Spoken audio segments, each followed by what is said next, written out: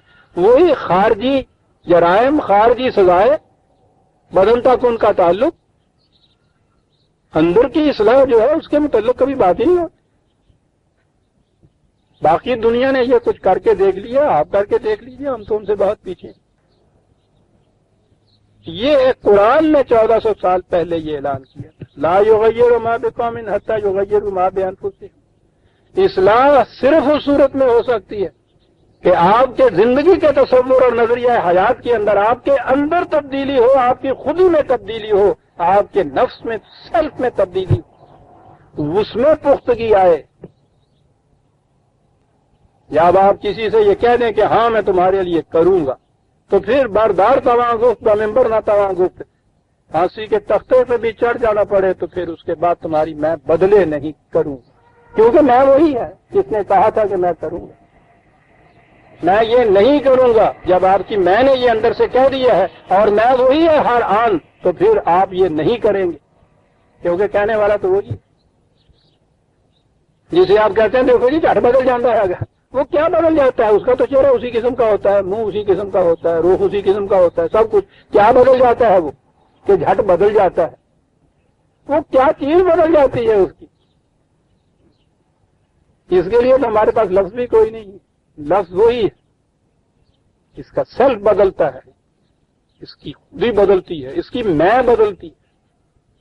اور پھر میں دوہرا دوں، جسے آپ کہتے ہیں کیریکٹر لیس ہونا، کیریکٹر نہیں ہے، وہ یہ ہے کہ ہر آن اس کی میں بدلتی رہے۔ پھر میں دوہرا دوں کہ حضرات انبیاء کرام علیہ السلام کے متعلق بھی قرآن نے یہ کہا ہے کہ وہ اولو العزم تھے، ڈٹرمینیشن ان کا ایسا تھا کہ ان کی میں بدلتی نہیں تھی۔ اب آپ نے سمجھ لیا کہ پچھلی سورت جو ختم ہوئی تھی اس میں اور اس اگلی صورت کے اندر ربط کتنا ہے. یہاں سے بازار نظر آئے گا کہ صاحب یہ تو جرم زنا کی بات شروع ہو گئی اور یہاں سے اس نے ایک جرم بتا دیا, جرم کی ایک سزا بتا دی, تو ٹھیک ہے, سزا میں ہی کچھ اختلاف ہو سکتا ہے نا, ورنہ زنا کا جرم تو جرم ہوتا ہے. تو اتنی سی بات کہ یہاں یہ سزا ہے وہاں یہ سزا ہے, بس اس میں یہ آپ کے یہاں کا خدا کا دین ہو گیا, وہ انسانوں کا بنایا ہوا ہوگا, بس اتنی سی بات سے کیا اس سزا دینے سے یہ جرم ختم ہو جائے گا؟ اس سزا دینے سے جرم نہیں ختم ہوگا. سزا میں فرق ہے, صرف سزا تو اس سے بھی زیادہ شدید ہو سکتی ہے. وہاں سزا سوسائٹی کا نظام جو ہے اس کی حفاظت کے لیے صرف ہوتی ہے, جرائم کو ختم کرنے کے لیے نہیں ہوتی. ختم نہیں ہوتے جرائم سزاؤں سے, دیے جا رہے ہیں نا آپ سزائیں. ہر سال جیل خانے آپ کے چھوٹے ہوتے چلے جا رہے ہیں. تو کیسے چھوٹے ہوتے جا رہے؟ سنگڑتے جان لینے. اتنی تعداد زیادہ ہوتی چلی جاتی ہے مجرموں کی ہر سال آپ کے یہاں کہ وہاں جگہ ہی نہیں رہتی, اور کہیں بھی اس سے سزا سے جرم جو ہے وہ نہیں رکتا. تو یہ ہے وہ چیز, عزیزان من, بنیاد سوسائٹی میں جرائم کو روکنے کی نہیں. میں نے کہا نا کہ پھر تو جرم سرزدی نہیں ہوتا, لغزش کہیں ہو جاتی ہے, سہون ایسا ہو سکتا ہے, دل کے فیصلے سے نہیں ہوتا. سہون کے بعد جب بھی وہ میں جو ہے وہ اٹھتی ہے, جسے ندامت کہتے ہیں, وہ اس کی پکار ہوتی ہے. اسی لیے یہ جو صورت ہے, اب وقت رہ گیا ہے تھوڑا, تو بہرحال تھوڑے سے وقت میں کوئی بات کر سکوں گا. سورۃ انزلناہا وفرضناہا وانزلنا فیہا آیات بینات لعلکم تذکرون. ویسے تو سارا ہی قرآن منزل من اللہ ہے, کہا کہ یہ سورت جس طرح سے باقی قرآن کی صورتیں خدا کی طرف سے نازل ہوئی ہیں. میں پھر دوہرا دوں, جسے ہم کہتے ہیں نا خدا کی طرف سے نازل ہوئی, یہ ماننا کیوں ضروری ہے؟ پھر بات ادھر ہی چلی گئی کہ یہ خدا ہی کی طرف سے نازل ہوئی. یہ ماننا اس لیے ضروری ہے کہ ان کے متعلق یہ ماننا ضروری ہے کہ تمت کلمت و رب کا صدقم وعدلم لا مبدل لکلماتہ, ان قوانین میں کوئی تبدیلی نہیں کر سکے گا. یہ ہوئی بات. سوسائٹی کا نظام ایک وضع قوانین کوئی سا بھی بنا لیجئے, اس میں یہ گنجائش ہی نہیں, بلکہ اس کے اندر آئین کے اندر یہ شکیں موجود ہوتی ہیں کہ ان میں تبدیلیاں کی جا سکتی. یہ ایسے قوانین ہیں, اور میں نے کہا قوانین آج کی اصطلاح میں سمجھانے کے لیے میں کہتا ہوں یہ کہا جاتا ہے, ورنہ قرآن میں قانون کا لفظ نہیں ہے.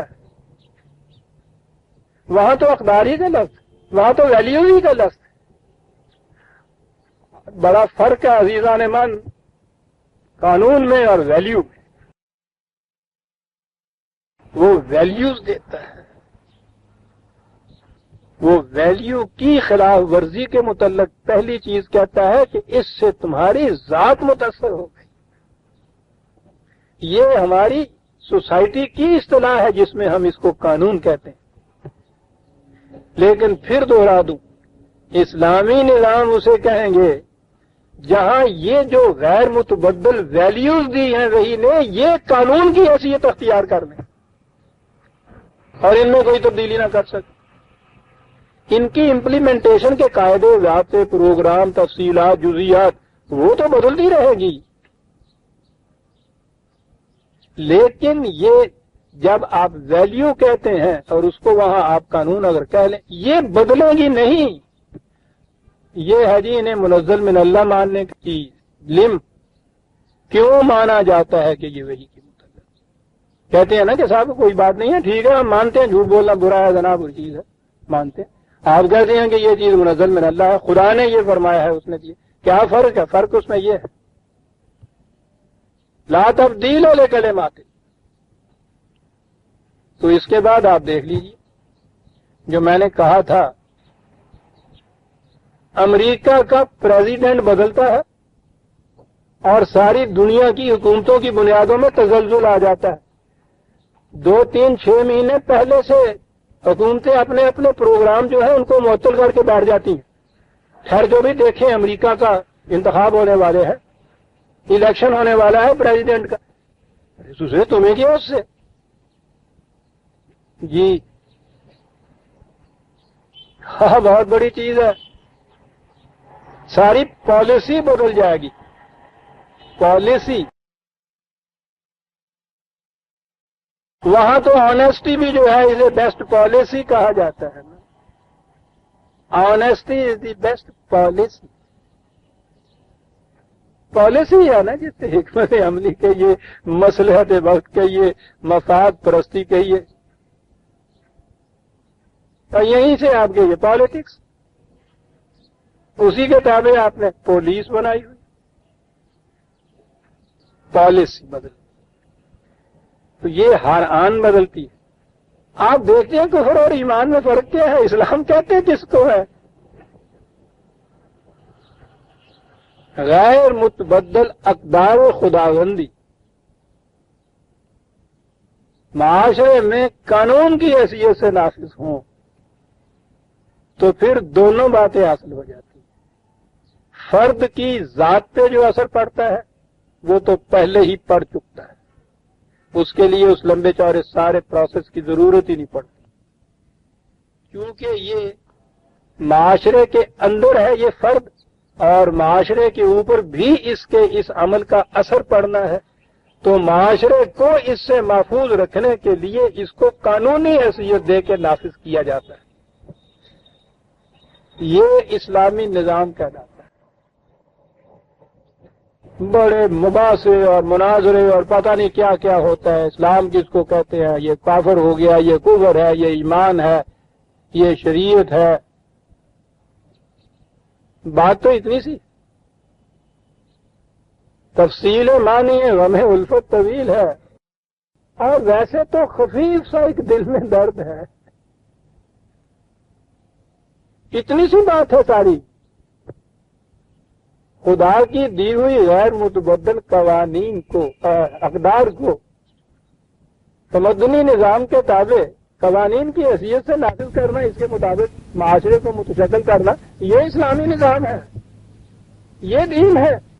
یاد رکھیے، جب یہ معاشرے میں اس طرح سے نافذ ہوتا ہے تو اسے الدین کہا جاتا ہے۔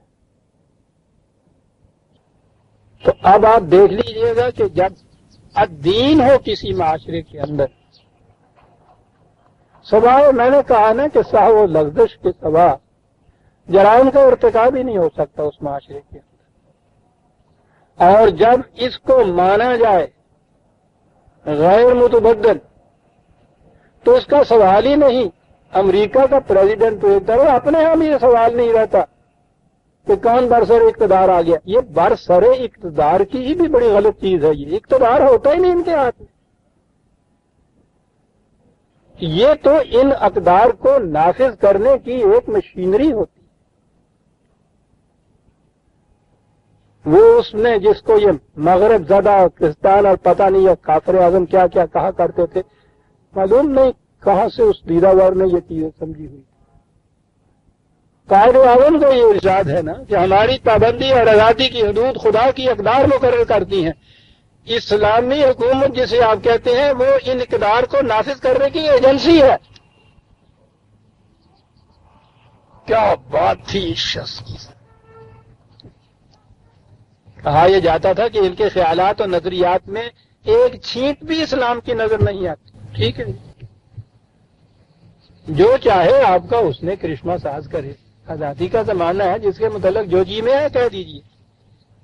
جس شخص کا یہ ایک، میں کہتا ہوں کچھ بھی اور معلوم نہ ہو آپ کو قائد اعظم کے متعلق، اتنی سی بات صرف معلوم ہو جو انہوں نے حیدرآباد دکن میں سے پوچھا گیا تھا کہ اسلامی حکومت کا امتیازی خصوصیت کیا ہے، اس نے کہا میں تو نہ مولوی ہوں نہ ملا ہوں، مجھے یہ تو معلوم نہیں، اپنے طور پہ میں نے قرآن کا کچھ مطالعہ کیا، اس سے میں اس نتیجے پہ پہنچا ہوں کہ اسلامی حکومت اصلاً اس میں نہ کسی بادشاہ کی اطاعت ہوتی ہے، نہ کسی ادارے کی، نہ کسی پارلیمان کی، نہ کسی کے انسان ساز قانون کی، اس میں خدا کی دی ہوئی اقدار ہماری آزادی اور پابندی کی حدود متعین کرتی ہیں، اور اسلامی حکومت ان اقدار کو نافذ کرنے کی ایجنسی ہوتی ہے۔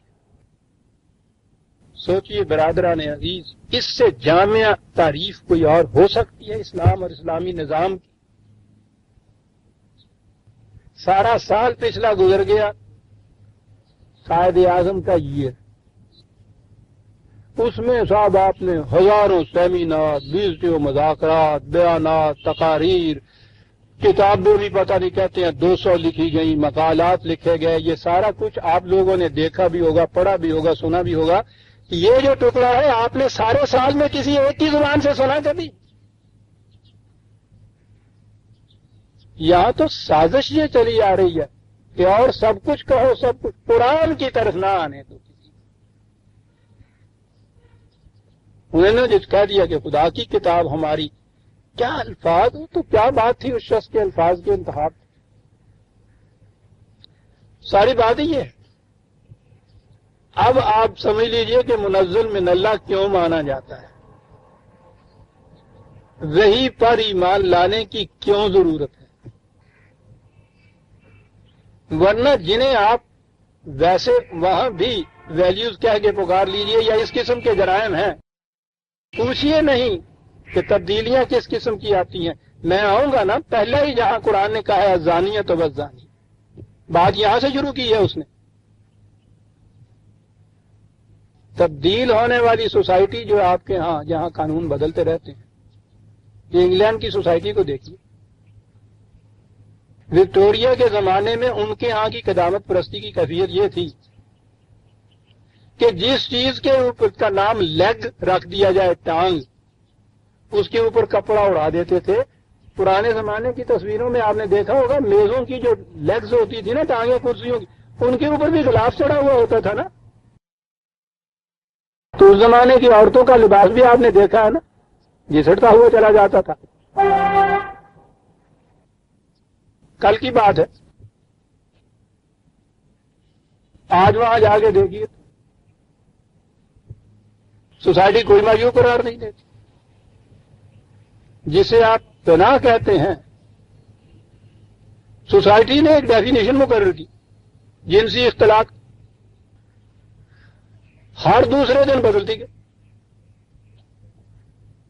آخر میں اس چیز کے اوپر آئے کہ اگر جسے ان کے ہاں قانون کی روح سے شادی یا نکاح یا میرج کہا جاتا تھا، اس سے پہلے بھی اگر آپس کے یہ اختلاط ہو جائے، اس سے اگر حمل ہو اور بچہ پیدا ہو جائے، تو اس کے بعد اس کے لیے ضروری ہے کہ اس سے شادی کر دے۔ کاہے کے لیے شادی کر لے؟ تاکہ وہ بچہ قانوناً اس کا بیٹا تصور ہو، میں اس مقصد کے لیے۔ پھر قانون یہ بدلا کہ صاحب اس سے تو مجبوری ہو جاتی ہے شادی کرنے کی اس لڑکی سے جس کے یہاں بچہ پیدا ہو گیا، بڑی مجبوری ہے۔ تو ٹھیک بات ہے، انہوں نے کہا 4 ووٹس ہی ہیں نا، وہ اس طرف 4 ووٹس اور لے لیں گے، یہ قانون بھی گیا، ختم ہوا کس؟ اب وہاں بل جبر کے سوا کوئی شکل بھی جو اس کی یہ اختلاط کی قانوناً جرمی نہیں۔ میری بیٹیاں اور بہنیں ہوتی ہیں مجمع میں، تو کھلے بندوں کہہ نہیں سکتے۔ آپ کو معلوم ہے کہ وہاں اب ہومو سیکشولیٹی جو اسے آپ لواطت کہتے ہیں، کہنا نہیں چاہیے، قانوناً یہ وہاں جائز قرار ہے، قانون پاس ہو گیا ہوا ہے کہ جرم نہیں۔ یہاں کے متعلق تو انہوں نے کھلے بندوں کہہ دیا۔ امریکہ میں لڑکوں کی خرید و فروخت ہوتی ہے۔ پچھلے دنوں یہ ریڈر ڈائجسٹ کے اندر ایک بڑا تفصیلی مضمون آیا، میں نے پڑھا، قیمتیں دی ہوئی تھی وہاں۔ یہ کیا ہے؟ سوسائٹی جس قسم کا قانون بنا، اور جب جی جائے بدلتی چلی جائے. انزلناها وفرضناها یہاں خاص لفظ ہے خدا کی طرف سے نمونہ اور یہ تم پہ واجب قرار دیے گئے جسے فرض کہتے ہیں. ان کی تعمیل حکم یا قانون جو ہے وہ تو نافذ کر دیا جاتا ہے. آپ پوچھ نہیں سکتے کہ صاحب یہ کیوں حکم دیا گیا ہے, لیم کیا ہے اس کی. آپ کی سمجھ میں آئے نہ آئے آپ کو تو ماننا ہوگا. قرآن کریم کوئی حکم اس طرح سے نہیں دیتا. کہا فیہا آیات بینات, اس کے اندر جو ایک تو وہ حکم جسے آپ کہتے ہیں وہ آیات بتاتا ہے. آیت کے معنی ہوتے ہیں کسی شے کی کسی مقصد کی محسوس نشانی جس سے یہ پہچانا جائے کہ اس کا مقصد کیا ہے. تو آکام بھی جو ہیں وہ کسی مقصد کے حصول کا ذریعہ ہوتے ہیں, اس لیے ان کو آیات کہتا ہے قرآن. آیات کہا بینات, اور بالکل واضح ہے, کوئی ابہام نہیں ان کے اندر. ہر چیز ہم سمجھائیں گے تمہیں, حکمت کے ساتھ بتائیں گے. لعلکم تذکرون, تاکہ تم اپنی زندگی میں ہر وقت ان کو سامنے رکھ سکو اور تمہیں معلوم ہو کہ ان کے اتباع سے ان کے مطابق چلنے سے کیا فائدہ ہوگا, اس کی خلاف ورزی سے میرا کیا نقصان ہوگا. یہاں سے ایک آیت میں تمہید شروع کی اور اگلی آیت پھر وہ آ گیا اس جرم کے اوپر الزانیۃ والزانی فاجلدوا کل واحد منہما 100 جلدۃ, زنا کی سزا کے اوپر. یہ پہلے ہی اس کے متعلق کیوں ذکر کیا گیا؟ انسان کی طبعی زندگی میں جذبات تو مختلف قسم کے ہوتے ہیں. ان کی شدت کے لحاظ سے آپ کیٹیگریز بھی مقرر کر سکتے ہیں. اس کی نوعیت سے آپ ان جذبات کے اوپر قابو پا لینا, ضبط کر لینا, انہیں حدود کے اندر رکھنا, اقدار کے مطابق استعمال کرنا, یہ ہوتی ہے آپ کے ہاں کی جسے آپ کشمکش کہتے ہیں. اور چیزیں جو ہیں ان کے اندر وہ شدت اتنی زیادہ نہیں ہوتی. انسانی جذبات میں سب سے زیادہ شدید ترین جذبہ جو ہے وہ سیکس کا جذبہ ہے. پاگل ہو جاتا ہے پاگل. وہ جو کہہ گیا نا, کہتے ہیں جس کو عشق خلل ہے دماغ کا, وہ بات بڑی سچی کہہ گیا, پاگل ہو جاتا ہے انسان. تو ایک طرف یہ حیوانات کو آپ دیکھیے, یہاں تو آپ نے کبھی دیکھے نہیں ہوں گے, گاؤں میں دیکھیں, وہ جو ان کا میٹنگ سیزن ہوتا ہے میں آگے جا کے بتاؤں گا کہ حیوانات کے اوپر قدرت نے کس طرح سے خود ضبط کا کنٹرول اپنے ہاتھ میں رکھا ہوا ہے. جب تک ان کے ہاں کا میٹنگ سیزن نہیں آتا, سال بھر تک انہیں گائیوں کے اندر وہ بیل پھرتا رہتا ہے, اپنی جنسی اختلاط کی پوری قوتوں کو اپنے اندر لیے ہوئے. اور اتنی بڑی گائیں ہوتی ہیں, ایک دو بھی نہیں, ہیڑ کا ہیڑ جنہوں کہتے ہو, آنکھ اٹھا کے نہیں دیکھ. بڑے حسین انداز میں بات کرتا ہے. چاک مت کر جیب بے ایام گل, کچھ ادھر کا بھی اشارہ چاہیے. اور جب انہیں ادھر کا اشارہ ہوتا ہے میٹنگ سیزن, پھر واقعی وہ پاگل ہو جاتا ہے. ان کے ہاں فطرت نے ایسی چیز رکھی ہے, وہ ایک اس کی خو ہوتی ہے مادہ کی, وہ دور تک جاتی ہے. ان کے ہاں حیوانات کے اندر تو قدرت نے یہ چیز بڑی زور کی رکھی ہے نا, پہچان کی چیز. دروازوں کو ٹکرے مار مار کے توڑتا ہے وہی بیل جو وہاں سال بھر ان کے اندر پھرتا تھا, آنکھ اٹھا کے نہیں دیکھتا تھا. اس جذبے کی شدت کی یہ کیفیت ہوتی. معاشرے میں آپ دیکھیے, کبھی آپ سینسس لے لیجئے جرائم کی, اس میں آپ دیکھیے 90% جرائم کے تابع یہی جذبہ جو ہے سیکس کا وہ پنہا ہوتا ہے, بالواسطہ یا بلا واسطہ. شدید ترین جذبہ. اب رہی یہ بات کہ اس جذبے کے اوپر پابندی کیوں؟ حیوانات پہ تو فطرت نے آپ پابندی عائد کر دی. انسان پہ وہ اس قسم کی پابندی فطرت خود نہیں عائد کرتی, وہ اس کو صاحب ارادہ بناتی. اس قسم کی پابندی اپنے ارادے سے عائد کرنا، یہی تو عزم کہلاتا ہے۔ کبھی کسی حیوان کو آپ کہتے ہیں کہ بڑا کیریکٹر ہے اس میں صاحب، یہ سال بھر گایوں کے اندر پھرتا رہتا ہے، مستورات کے اندر، اور غض بصر کی یہ کیفیت ہے کہ نگاہ بھی نہیں ادھر اٹھا کے دیکھتا۔ ہاں آپ کہیں گے صاحب اسے کہو کہ بڑا پاک باز ہے صاحب، بڑا متقی پرہیزگار ہے، کبھی کہتے ہیں کسی بیل کو آپ متقی پرہیزگار، حالانکہ تقوی کی انتہائی جو آپ معیار مقرر کرے وہ اس پہ پورا اترتا ہے۔ کبھی نہیں کہتے، کیوں نہیں کہتے؟ اس کے اختیار کو دخل نہیں ہوتا۔ جو اپنے اختیار و ارادے سے اس قسم کے شدید جذبے کے اوپر حد بندی یا پابندی عائد کرے کہ یہ اقدار کے تابع یہ جذبے کی تسکین ہونی چاہیے، یہ جو چیز ہے اس سے اس کے عزم کو خود پختگی حاصل ہوتی ہے۔ قرآن نے زنا کے جرم کے لیے بھی اسم کا لفظ استعمال کیا ہے کہ سب سے بڑی نشانی تمہاری ذات کی میں کی ناپختگی کی یہ سیکس کا جذبہ کم وقت ہوتا۔ تو انسانی زندگی میں چونکہ شدید ترین جذبہ یہ ہوتا ہے سیکس کا، جہاں انسان پاگل ہو جاتا ہے فی الواقع، جس پہ کنٹرول نہ رکھے، قرآن کریم نے جہاں یہ شروع کیا فرض نہ، جہاں احکام جسے آپ کہتے ہیں، جہاں ابتدا، اس کی ابتدا ہی اس نے سیکس کے جذبے سے ابتدا کی ہے، اس لیے زنا کے جرم کی ابتدا ہوئی ہے قرآن کریم نے، یہاں سے آگے بات چلے گی عزیزان من۔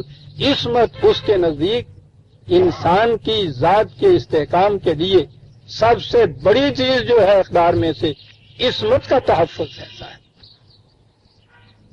اور یہ عصمت کی پابندی کی خلاف ورزی جو ہے وہ انسان کی ذات کو سب سے زیادہ مضمحل کر دے۔ سوسائٹی میں جو کچھ ہوتا ہے وہ تو سوسائٹی کے قانون کی خلاف ورزی آپ کرتے ہیں، وہ سوسائٹی کی بات ہے، لیکن قرآن کی روح سے تو یہ جو قدر ہے جنسی جذبات کو خدا کی مقرر کی ہوئی حدود کے اندر اس کی تسکین کرنا، یہ سب سے بڑی قدر ہے، اور اس کی خلاف ورزی سب سے سنگین ترین جرم انسانی ذات کے لیے بھی، معاشرے کے لیے بھی۔ اسی لیے قرآن کریم نے سورہ نور میں پہلی آیت کے بعد اگلی آیت میں زنا کا جرم جو ہے اس کی کے متعلق گفتگو کی ہے، اور اسے ہم اگلی آیت میں لیں گے، اور عجیب چیزیں آپ کے سامنے آئیں گی۔ ربنا تقبل منا انک انت السمیع العلیم۔